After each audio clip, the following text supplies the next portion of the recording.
नमस्कार दोस्तों, मैं हूं आपकी अनीता सिंह। आज हम पढ़ेंगे अलंकार। अलंकार में अतिशयोक्ति अलंकार को देखेंगे। इससे पहले हमने मानवीकरण अलंकार को देखा है। अगर आपने मानवीकरण अलंकार को नहीं पढ़ा है तो वीडियो पड़ा हुआ है, आप ज़रूर पढ़िएगा। अगर वीडियो को लाइक और सब्सक्राइब नहीं किया है तो प्लीज़ वीडियो को लाइक और सब्सक्राइब कर लीजिए। चलिए शुरू करते हैं अतिशयोक्ति अलंकार। जहाँ किसी वस्तु, घटना अथवा दृश्य का बढ़ा चढ़ाकर वर्णन किया जाए वहाँ अतिशयोक्ति अलंकार होता है। जहाँ किसी वस्तु, घटना अथवा दृश्य का बढ़ा चढ़ाकर वर्णन किया जाए वहाँ अतिशयोक्ति अलंकार होता है। जहाँ किसी वस्तु के रूप, गुण, क्रिया की तीव्रता आदि का लोक सीमा से अतिक्रमण करते हुए वर्णन किया जाए वहाँ अतिशयोक्ति अलंकार होता है। यानी अतिशयोक्ति अलंकार जहाँ बढ़ा चढ़ाकर वर्णन किया जाए, इतना वर्णन बढ़ा चढ़ाकर किया जाए कि वह असंभव प्रतीत होने लगे, ऐसा लगे कि ऐसा तो हो ही नहीं सकता। तो जो वर्णन इतना बढ़ा चढ़ाकर हो कि जो असंभव प्रतीत हो, तो वहाँ पे कौन सा अलंकार होता है? अतिशयोक्ति अलंकार होता है। उदाहरण देखते हैं। उदाहरण देखेंगे तो हमें समझ में आएगा। हनुमान की पूछ में लग न पाई आग, लंका सगरी जर गई, गए निशाचर भाग। अब यहाँ पे हनुमान की पूछ में आग लगने से पहले ही देखिए, हनुमान की पूछ में लग न पाई आग, हनुमान की पूछ में आग लगने से पहले ही लंका के जल जाने का वर्णन है और गए निशाचर यानी राक्षस जो है भाग जाने का वर्णन है। लंका से राक्षसों के भाग जाने का वर्णन है। तो हनुमान की पूछ में आग लगने से पहले ही लंका से राक्षसों के भागने और सारी लंका को जलने का वर्णन है। इसलिए यहाँ पे कौन सा अलंकार हो जाएगा? अतिशयोक्ति अलंकार हो जाएगा। यानी कि यहाँ जो है हनुमान की पूछ में आग लगने का बढ़ा चढ़ाकर वर्णन किया गया है। दूसरा उदाहरण है, कनक भूधराकार शरीरा, समय भयंकर अतिबल वीरा। कनक भूधरा यानी कि जो है हनुमान जी के भयंकर रूप धारण करने का चित्रण है। यहाँ हनुमान जी ने नीचे से मतलब कि भूधराकार शरीरा यानी इतना बड़ा आकार बना लिया है कि वो ऊपर से नीचे तक जो है दिखाई दे रहे हैं। भयंकर, समय भयंकर अति बलबीरा, भयंकर दिखाई दे रहे हैं। बहुत बड़े आकार का वर्णन है। हनुमान जी के बहुत बड़े आकार का वर्णन होने के कारण यहाँ पे अतिशयोक्ति अलंकार है। कोई भी इंसान इतना बड़ा रूप धारण नहीं कर सकता कि पृथ्वी से आकाश तक सिर्फ वही दिखाई दे। तो यहाँ हनुमान जी के भयंकर रूप धारण करने का जो है वर्णन किया गया है। इसलिए कौन सा अलंकार हो जाएगा? अतिशयोक्ति अलंकार हो जाएगा। अगला उदाहरण है, मसक समान रूप कपिधरी, लंका ही चलेऊ सुमरी नरिहरी। मसक समान रूप कपिधरी, लंका ही चलेऊ सुमरी नरहरि। तो नरहरि यानी राम का नाम, राम का नाम का सुमिरन करते हुए उन्होंने मसक यानी मच्छर के समान अपने रूप को धारण कर लिया। जब लंका जाते समय जो है सुरसा डायन एक आ जाती है ना रास्ते में। आप लोगों ने कभी रामायण देखा हो तो ये दृश्य तो टीवी में अवश्य ही देखा होगा कि एक सुरसा डायन है जो है रास्ते में आ जाती है और वो कहती है कि तुम मेरे मुख में प्रवेश किए बिना जो है बाहर नहीं निकल सकते, लंका नहीं जा सकते। जब मेरे मुख में प्रवेश करके अगर जीवित बाहर निकल गए तो जो है तुम यहाँ से बचकर तभी जा सकते हो। तो उसी समय का ये वर्णन है कि वह जो है पहले तो बहुत बड़ा आकार बनाते हैं। कनक भूधरा शरीरा, समय भयंकर अतिबल वीरा। बहुत बड़ा आकार बना लेते हैं कि पृथ्वी से आकाश तक वही दिखाई देते हैं। तो अब सुरसा डायन इतना बड़ा मुंह फाड़ती है, उनको बड़ा मुंह आकार, अपना मुंह का आकार वो बढ़ाती है क्योंकि हनुमान जी की आकार बढ़ती जा रही है तो वो भी अपना आकार बढ़ा रही है। तो और जैसे ही जो है उसका मुंह बहुत फैल जाता है जब, तो उन्होंने क्या किया, मसक समान रूप करी कपिधरी, लंका ही चले सुमरी नरहरि। अब जो है जल्दी से उन्होंने मच्छर के समान अपने शरीर को धारण कर लिया। अब छोटा सा शरीर धारण, अब कोई भी मनुष्य मच्छर के समान तो नहीं बन सकता। यानी यहाँ यहाँ हनुमान जी के सूक्ष्म रूप का बढ़ा चढ़ाकर वर्णन किया गया है। यहाँ अतिशयोक्ति, हमारा उद्देश्य इसका अर्थ बताना नहीं है बच्चों, हमारा उद्देश्य सिर्फ ये बताना है कि इसमें जो है कौन सा अलंकार है। अर्थ तो जब आपको अर्थ बताना होगा तो अर्थ भी बताएंगे, लेकिन अभी तो केवल इन पंक्तियों में कौन सा अलंकार है। आपके अलंकार का जो टॉपिक है उसमें सिर्फ यही पूछेगा कि इसमें कौन सा अलंकार है।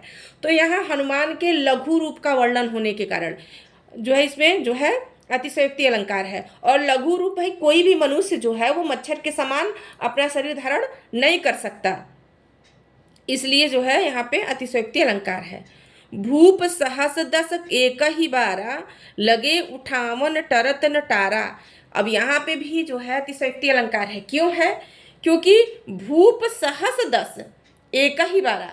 अब यहाँ पे थोड़ी सी कहानी आपको बतानी पड़ेगी कि जब सीता का स्वयंवर हो रहा था तो शिव धनुष जो है, शिव धनुष को कोई नहीं उठा पाया। जब कोई हिला तक नहीं सका तो 10,000, देखिए सहस 10 सहस 10,000 एक ही बार में भूप यानी राजा 10,000 राजाओं ने एक ही बार में जो है धनुष को उठाना चाहा।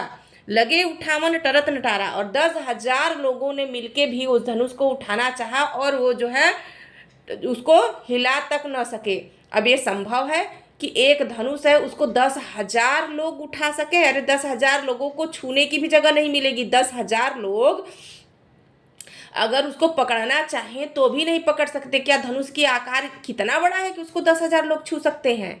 यानी इस यहाँ जो है बढ़ा चढ़ाकर वर्णन किया गया है। अर्थ तो इसका जो भी है, अर्थ तो ये है कि 10,000 जो है राजाओं ने धनुष को उठाना चाहा पर वह उसे हिला तक न सके। लेकिन यहाँ अलंकार कैसे अतिशयोक्ति अलंकार क्यों है? क्योंकि 10,000 लोग धनुष को छूने की भी जगह धनुष को नहीं मिलेगी। अरे धनुष है, कितना बड़ा धनुष होता है, उसको 10,000 लोग कैसे छू सकते हैं? उठाने की तो बात की दूर है, 10,000 लोग उसको छू भी नहीं सकते, इतनी जगह ही नहीं उसमें होती। तो यहाँ पे कौन सा अलंकार हो जाएगा? अतिशयोक्ति अलंकार हो जाएगा। चंचला स्नान कर आए चंद्रिका पर्व में जैसी, उस पावन तन की शोभा आलोक मधुर थी ऐसे। ये पंक्तियां तो आपके जयशंकर प्रसाद की है, आंसू से है। अब यहाँ जो है प्रसाद जी कह रहे हैं कि चंचला स्नान कर आई चंद्रिका पर्व में जैसे। चंद्रिका यानी चांदनी में स्नान करके, चंचला जो है चांदनी में स्नान करके आई है। उस पावन तन की शोभा, और उसके तन की शोभा ऐसी लग रही है आलोक मधुर थी ऐसे।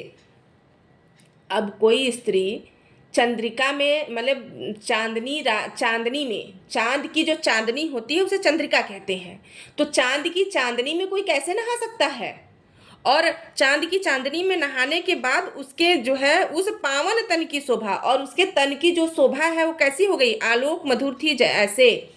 तो कोई यहाँ पे जो है अतिशयोक्ति अलंकार है, क्योंकि बढ़ा चढ़ाकर वर्णन किया गया है। कोई भी स्त्री चांद की चांदनी में स्नान नहीं कर सकती, तो यहाँ उसका जो है बढ़ा चढ़ाकर वर्णन किया गया है। इसलिए यहाँ कौन सा अलंकार हो जाएगा? अतिशयोक्ति अलंकार हो जाएगा। देख लो साकेत नगरी है यही, स्वर्ग से मिलने गगन में जा रही। अब साकेत नगरी ये भी जो है मैथिली शरण गुप्त की पंक्तियां हैं। मैथिली शरण गुप्त जो है साकेत उनकी एक रचना है। अब साकेत नगरी जो है, साकेत यानी अयोध्या, साकेत यहाँ किसे कहा गया है? अयोध्या नगरी को कहा गया है। अयोध्या नगरी, देख लो साकेत नगरी है यही, यानी अयोध्या की यही नगरी है।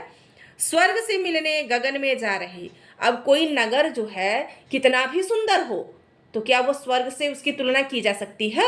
या वो नगर स्वर्ग से मिलने आकाश में जा सकती है? तो यहाँ पे नगर की शोभा और सुंदरता का बढ़ा चढ़ाकर वर्णन होने के कारण यहाँ पे अतिशयोक्ति अलंकार हो जाएगा।